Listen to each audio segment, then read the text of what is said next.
palabra del Señor. Les invito a que puedan abrir sus Biblias en Hebreos 5.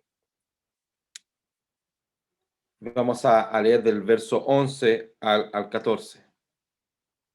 Hebreos capítulo 5, del verso 11 al 14.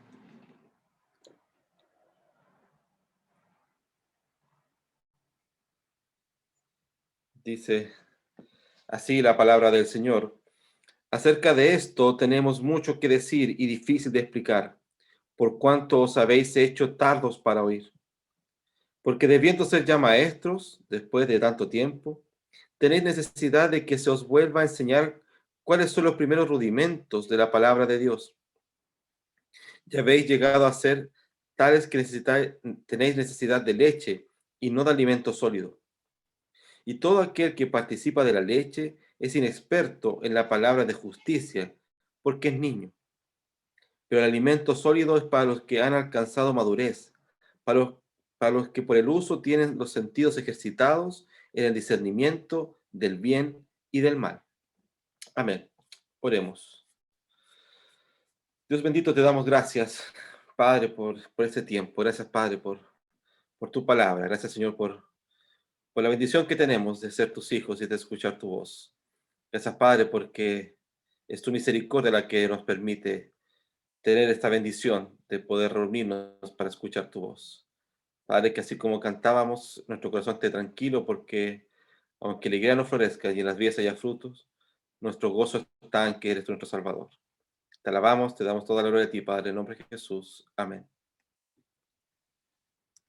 Bien, hermanos, una cosa es que cuando somos chicos, estamos en la preadolescencia, ah, ahora que está este tema de la votación y todo eso, a uno le gustaría participar que ser cuando grande, y uno tiene como sueños de chico, yo cuando grande quiero hacer esto, cuando grande quiero hacer esto otro, cuando grande quiero poder participar de estas cosas, y tiene como una idea de qué hacer cuando grande, ¿no? Este deseo de ser grande, y cuando uno llega grande, se da cuenta que hay cosas que no son tan lindas como uno las veía y que también es muy lindo ser niño, es muy lindo ser chico, pero es necesario crecer, es necesario ir creciendo, ir madurando, ir desarrollándonos, pero algo con lo que generalmente nos cuesta lidiar y debo reconocer que como a los hombres nos cuesta un poco más incluso este hecho de ir creciendo, desarrollándonos y tomando ciertas responsabilidades. Porque nos gusta y nos acomoda la forma en que estamos tranquilos sin tener que hacernos cargo de ciertas cosas. Entonces, uh, el madurar, el hacernos responsables, el crecer, eh, es una lucha que preferimos no tener, que preferimos dejarlo más adelante. Pero tenemos que crecer, tenemos que madurar, tenemos que hacernos cargo de ciertas cosas. Eh, y eso va enseñándonos y eso nos va capacitando para otras cosas. En el cristianismo pasa lo mismo. Cuando recién conocemos el Evangelio, lo conocemos con las cosas básicas del Evangelio, el arrepentirnos de nuestros pecados, de nuestra maldad, el tener un corazón que busca al Señor y no otras cosas. Y luego empezamos a aprender nuevas cosas, empezamos a aprender cosas nuevas, a leer la Biblia de una forma distinta, empezamos a involucrarnos en la vida eclesiástica también, a tomar responsabilidades en la iglesia, y esas cosas también, y esas cosas tienen que pasar en nosotros. Pero a veces tenemos estos golpes de retroceso y retrocedemos mucho y caemos y nos olvidamos de volver, de tener ese volver a ese interés, ese deseo por una vida madura espiritualmente.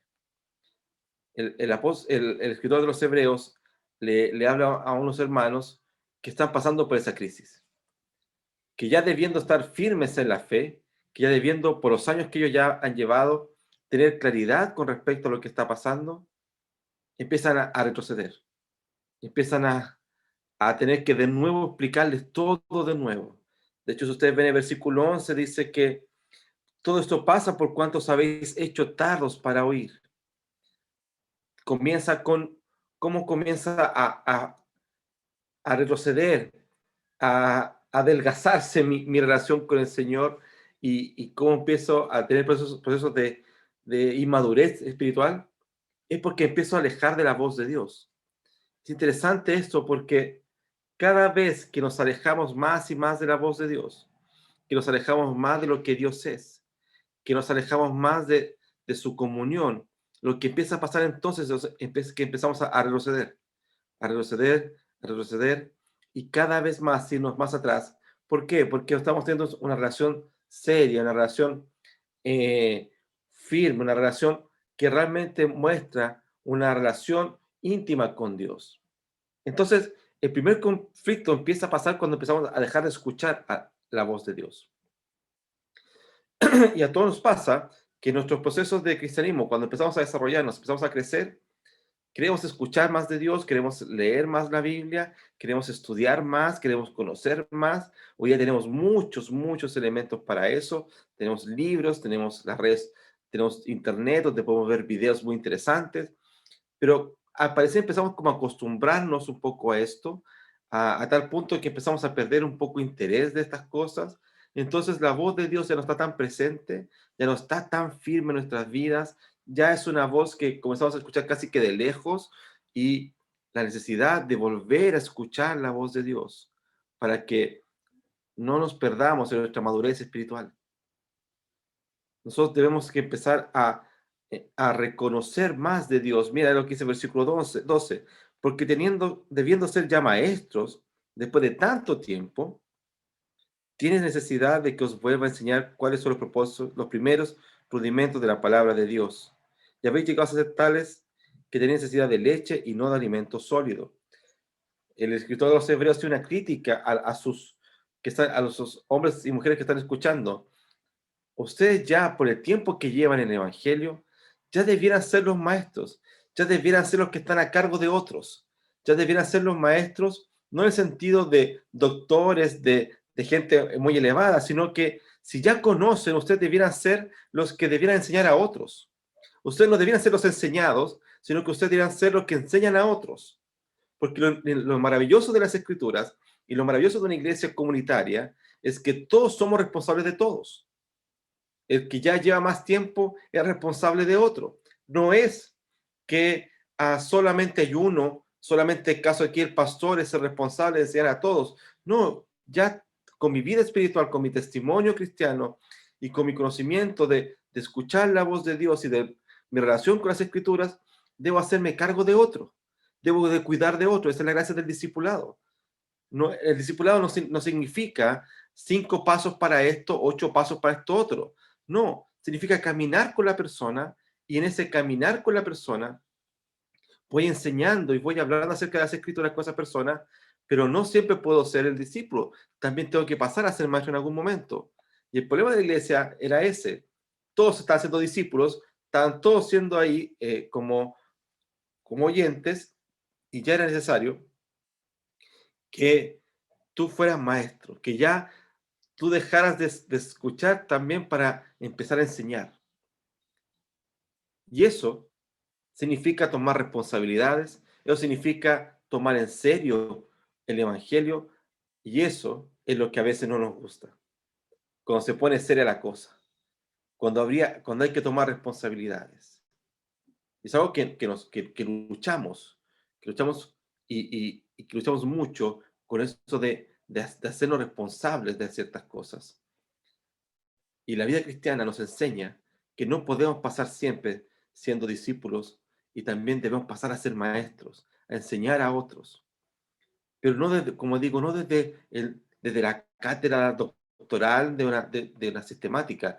Me refiero al caminar cristianamente. Me refiero al caminar el día a día, el ayudar a otro, el acompañar al otro, el asistir al otro para que su relación con Dios sea más fuerte.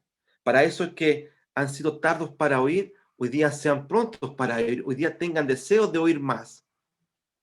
Y es necesario entonces que la iglesia comprenda que como comunidad todos somos responsables de la enseñanza del otro. Eso es lo que hace maravilloso la vida comunitaria, que que hoy día quizás no estamos presentes, pero ya cuando estemos presentes, quien esté de profesor de la escuela bíblica de niños, quizás está pastoreando, quizás está enseñando al futuro pastor de esa congregación.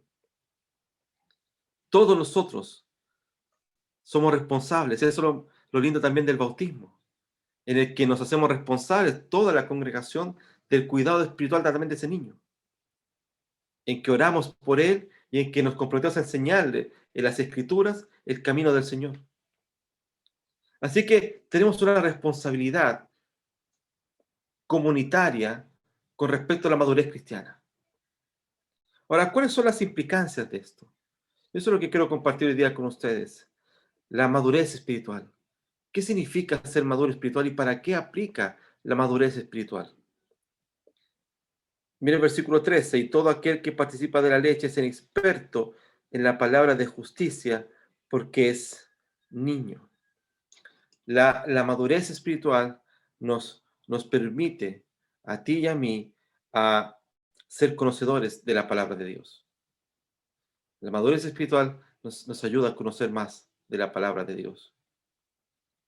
Con esto no quiero decir que ese conocimiento signifique solamente un conocimiento del libro, un conocimiento del texto. Yo sé cuándo se escribió, sé cuándo, en qué idioma se escribió, quién lo escribió y por qué lo escribió. Eso usted toma una Biblia de estudio y la primera hoja de la Biblia va a describir cuándo se escribió, quién la escribió y los problemas de la hermenéutica de ese texto. Me refiero al conocimiento de quién es Jesús, de quién es Dios, de cuando la pregunta que se nos hace, ¿qué haría Jesús en estos casos? ¿Qué diría Jesús? Bueno, no tengo forma de saber lo que hace Jesús, tengo forma de vivir como Jesús, sino conozco a Jesús. Y ese es el gran problema hoy día del cristianismo. El cristianismo hoy día es un cristianismo que está altamente preocupado de temas valóricos, pero no está preocupado del conocimiento de Jesucristo. Cuando conversábamos en la semana, cuando yo les mandaba el devocional acerca de la paz y de la gente que oremos por paz, Jesucristo dice que Él es la paz. O sea, cuando oramos por paz, lo que tenemos que orar es por Jesucristo, porque Cristo se manifiesta en los corazones de las personas, porque es la única forma de tener paz. Entonces empezamos a olvidarnos el rol de Jesucristo. Olvidamos a la palabra de Dios hablando. Olvidamos lo interesante y lo importante que es la Escritura. Olvidamos que hermanos nuestros murieron y siguen muriendo por causa de tener una Biblia. Usted puede tener muchas Biblias, usted puede tener no solamente Biblias físicas, usted puede tener una aplicación con, con una Biblia con 70 versiones. Usted puede tener muchas versiones de la Biblia, usted puede tener muchas Biblias en su casa, pero hay hermanos hoy día que están muriendo por tener una Biblia. Hay contrabando de Biblias, imagínate lo que es eso. Imagínate lo que es contrabandear Biblias, esconder una Biblia y pasarla en contrabando para poder leerla. Y que hermanos puedan leer una hoja, que hermanos puedan leer un texto que les tocó solamente. Eso es lo que ya está pasando. Entonces, cuando nosotros empezamos en nuestra madurez espiritual, a ser maduros desde lo intelectual, pero no desde de lo experimental, desde aquello que mi experiencia bíblica diaria con el Señor, lo único que estoy haciendo es conocer ciertas cosas, pero no me estoy relacionando con aquello que estoy conociendo. Y no me refiero a una experiencia mística, no me refiero a que usted abra la Biblia y donde caiga su dedo, usted tiene que leer ahí y eso es lo que Dios quiere para usted. No me estoy refiriendo a eso, creo que eso no es verdad, eso es magia y eso no es bíblico. Pero sí una experiencia de la lectura de la Escritura. Usted me ha escuchado muchas veces decir que no importa cuánto lea, lo importante es lo que lee. Lo importante es leer las Escrituras. No siempre vas a leer, no sé, 20 hojas, un libro completo, a lo mejor te vas a quedar en un versículo, a lo mejor te vas a quedar en un solo capítulo, pero lo importante es tu lectura bíblica, porque eso va a permitir que puedas ser maduro escrituralmente. La forma en que yo como que yo vivo, la forma en que yo me desarrollo, la forma en la cual yo me relaciono con los demás, Si no está basado en las Escrituras, esa forma va a ser como la de un niño y no la de un maduro espiritualmente. Aún siendo maduro, vamos a tener crisis. Aún habiendo madurado espiritualmente, vamos a tener conflictos. Pero sin duda que estando firmes, maduros en la Escritura, entonces estas crisis serán pasajeras, serán menores, porque sé en quién he creído. Cuando cantábamos recién esta alabanza que está basada en Habacuc 3, y nosotros estudiamos Habacuc, vemos que en Habacuc el profeta conoce a Dios. Y es por eso que llega a decir estas palabras de aunque la higuera no florezca y en la tierra no haya frutos. Porque él conoce al Señor. Entiende con madurez espiritual que Dios está presente de todas formas. Y que aun cuando él vea las crisis, aun cuando vea las dificultades, él sabe a quién le pertenece. La importancia de la madurez hace que tú y yo podamos tener expertise en la palabra de Dios. No para pegarle un biblazo a alguien y para ser mejor que alguien, no. Es para poder vivir mejor. Es para poder caminar como Jesús caminó. Jesús cuando hablaba, tomaba las escrituras y las enseñaba. Y es por eso que la gente decía, Él tiene autoridad. Él habla como alguien con autoridad. ¿Por qué? Porque Él no solamente conoce, sino que además vive aquello que conoce.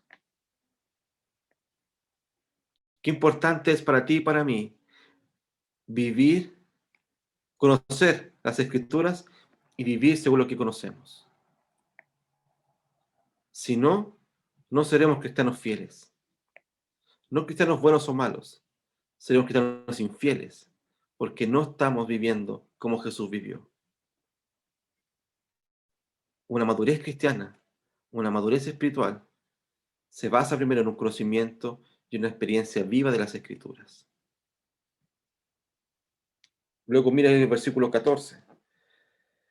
Pero el alimento sólido es para los que han alcanzado madurez, para los que por el uso tienen los sentidos ejercitados. Ah, fíjate, la primera parte habla acerca de ejercicios a sentidos ejercitados en el discernimiento del bien y del mal. Hay teorías filosóficas que dicen que solo conocemos en cuanto al contraste, quiere decir, conocemos a lo frío porque conocemos lo caliente. Al conocer lo caliente, entonces sabemos que está caliente y no está frío. Esa es la forma de conocer. Hay algunos que no están de acuerdo con eso, pero lo interesante es que el conocimiento de cualquier área, ya sea de tu trabajo o donde tú te desempeñes, el conocimiento que tú tienes hace que sabes qué cosas hacer y qué cosas no hacer. Sin duda, si a mí me pusieran como a cargo de un grupo de alabanza, no sabría qué hacer, no tengo idea qué hacer porque yo no soy músico, porque yo no entiendo esto y por mucho que me guste la música, no puedo hacerme cargo, no puedo ser responsable de eso porque yo no sé qué está bien y qué está mal, cuándo suena bien o cuándo suena mal. O sea, has escuchado, yo tengo amigos músicos, bueno, Pipe es músico, y de repente me dicen, mira, escucha esto que suena por abajo, y yo no escucho nada, no logro escuchar nada, y ellos dicen, mira, ¿qué pasó por aquí? Y no sé no sé qué sonó, ¿no? Y tengo que escucharlo de nuevo, y me complica porque no lo escucho, de verdad que no lo escucho. Dice, mira, pasa esto en aquí. O cuando la gente que conoce de arte, la gente que de verdad conoce de arte, dice, mira esta pintura, mira y uno ve unas cosas extrañas que no sabe lo que significa. Cuando uno conoce de una área, entonces empieza a conocer qué cosas están bien y qué cosas están mal. Qué cosas son las que ah, suenan diferente, qué cosas no están bien puestas ahí, qué cosas no debo hacer cuando practico ciertas tales cosas. Cuando no tenemos una vida en la que tengamos expertise en la palabra de Dios, entonces lo bueno y lo malo se nos confunde. Entonces lo bueno y lo malo se nos distorsiona. Cuando somos maduros espiritualmente, conocemos cuál es la voluntad de Dios. Cuando somos maduros espiritualmente, conocemos la voluntad de Dios. No nos perdemos en decir qué está bien y qué está mal. Podemos decir, esto está mal, sin abanderarnos por alguna idea. Eso está mal, esto no es de Dios. Eso es lo que Dios quiere. Y decirlo con fuerza y con claridad. Ah, es que el mundo no quiere eso. El mundo no quiere escuchar eso. El mundo no quiere escuchar esto otro. No es lo que el mundo quiere escuchar. Tu compromiso, mi compromiso, no es con este mundo. Mi compromiso y tu compromiso está puesto en la voluntad del Padre y no tuya. Debemos hacer aquello que Dios manda. No debemos hacer aquellas cosas que creemos que para Dios es mejor. No somos el encargado de publicidad de Dios, no somos aquellos que hacen el marketing de Dios, entonces tenemos que dejarlo bien parado, dejarlo bien con todos. Esa no es tu misión, esa no es el llamado del cristiano, a dejar a Dios bien parado, bien posicionado para que todo el mundo le ame. No estamos llamados a eso. Estamos llamados a predicar un evangelio claro, rotundo, un evangelio que no tiene dobleces, que no tiene tibieces, que es lo que Dios dice. Esto es. Eso es lo que debiéramos predicar nosotros. Cuando somos maduros espiritualmente, sabemos que hay cosas que están mal y que las podemos decir y condenar sin ningún problema. Y también podemos decir, ¿sabes qué? Eso es lo correcto. Eso es lo que Dios quiere. ¿Cuántas veces tú no te has sentado en tu cama, no te has puesto ahí y dices, ¿qué es lo que Dios quiere? Dios, ¿qué quieres de mí? ¿Qué quieres con esto que está pasando? Cuando conocemos a Dios, entonces las palabras del profeta Miqueas nos rompen la cabeza. Con si lo que yo quiero es que ustedes vivan humillándose delante de Dios. Amen la misericordia y vivan humildemente delante de Dios. Eso es lo que deseo. De alguna forma, lo que Dios desea de ti, de mí, es obediencia. Porque eso fue lo que quedó el Adán y Eva. Fue desobedientes. Y la vuelta en Jesucristo es la obediencia. Sean hombres y mujeres obedientes. No hombres y mujeres rebeldes delante de Dios. Sino que por el contrario, hombres y mujeres que obedezcan la voz de Dios y que descansen en las palabras de Dios. ¿Cómo nos cuesta ser obedientes? Es por eso que el autor habla acerca de los niños. Cuando tienes hijos, sabes, y todos también hemos sido hijos, somos desobedientes. No hagas eso, no hagas eso, no hagas eso. Y lo hacemos una y otra vez. ¿Hasta qué? Hasta que nos pasa algo malo. Entonces la vieja escuela, que no estoy de acuerdo con ello, la vieja escuela que te decía, déjalo que se queme, no se va a quemar nunca más. Y ahí el niño se quemaba en la estufa y no había más. Pero no es una buena idea, ¿no? No es una buena idea dejar que tus hijos se quemen. Pero, pero nos pasa como esto nosotros como cristianos, como que tenemos que caernos y vernos desesperados y vernos mal para decir si en realidad Dios tiene razón. No, no es por aquí la cosa. No es lo que Dios quiere. Pero claro, cuando somos inmaduros espiritualmente, entonces se nos distorsiona la verdad. Se nos distorsiona qué es lo que Dios quiere. Ya no sabemos qué es bueno y qué es malo.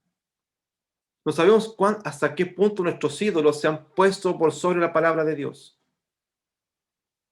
Hasta que decimos, ¿sabes qué? Cuando volvemos a Dios, cuando volvemos a sus caminos y comenzamos a conocer las Escrituras, podemos discernir qué es lo que Dios quiere y qué es lo que Dios no quiere. En definitiva, podemos saber qué es pecado y qué no es pecado. Que si es pecado, aun cuando sea atractivo y que cause cierto placer o alegría momentánea, eso no es lo que Dios quiere, yo no voy a entrar ahí. Pero si es la voluntad del Padre esta, y eso es lo que Dios quiere que tengo que hacer, entonces lo voy a hacer con alegría, con gozo, aun cuando se me sea muy difícil muchas veces, lo voy a hacer porque es lo que Dios quiere. Cuando alcanzamos madurez espiritual, no somos mejores que otros. Somos conscientes de que somos pecadores, necesitados de Jesucristo y que debemos obedecer a Él en todo tiempo. La madurez hace de cristianos responsables de su comunidad, de su entorno, pero principalmente de su relación con el Señor. La madurez cristiana hace a hombres y mujeres que deseen más del Señor. A hombres y mujeres que dan testimonio con gozo de que Dios es su Salvador. Hermanos, no podemos ser como niños. O como la palabra nos dice, no como niños fluctuantes. Como niños que vamos para todos lados, no. Debemos ser hombres y mujeres maduros espiritualmente. ¿Para qué? Para enseñar a otros, para guiar a otros, pero principalmente para servir correctamente. Y la madurez espiritual solamente se alcanza con hombres y mujeres que tengan las escrituras como la base de su relación con Dios y que en base a eso vivan según la palabra de Dios. El conocer y el vivir día a día las escrituras hace de hombres y mujeres maduros espiritualmente. Eso es lo que deberíamos buscar como creyentes. Eso es lo que tú y yo tenemos que buscar. Busquemos más de Dios para ser maduros delante de Él. Oremos.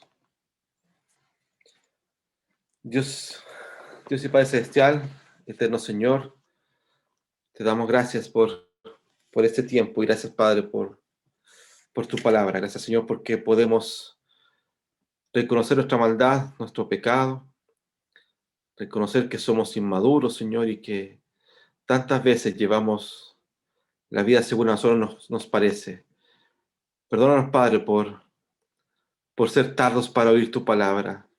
Ayúdanos, Señor, a escuchar más de ti, Señor, a acercarnos a ti, a postrarnos delante tuyo e ir y buscarte solamente a ti. Padre, ayúdanos a vivir según tu voluntad y a descansar en tus promesas. También te queremos pedir hoy día, Padre, por nuestro país. Señor, que tú bendigas a nuestra patria, Señor. En eso que estamos viviendo como proceso eleccionario, que también como cristianos no pongamos nuestra fe en los hombres. Nuestra fe no está puesta en una nueva constitución o en nuevos líderes. Nuestra fe está puesta en ti.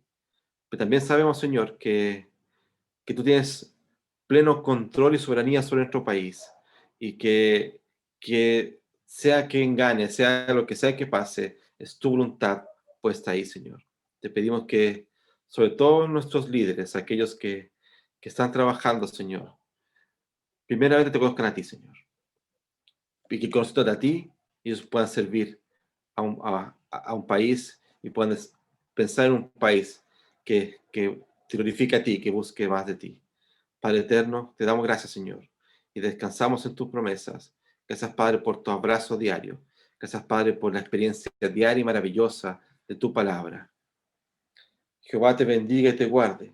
Jehová haga resplandecer su rostro sobre ti y tenga de ti misericordia. Jehová alce sobre ti su rostro y ponga en ti paz. Amén.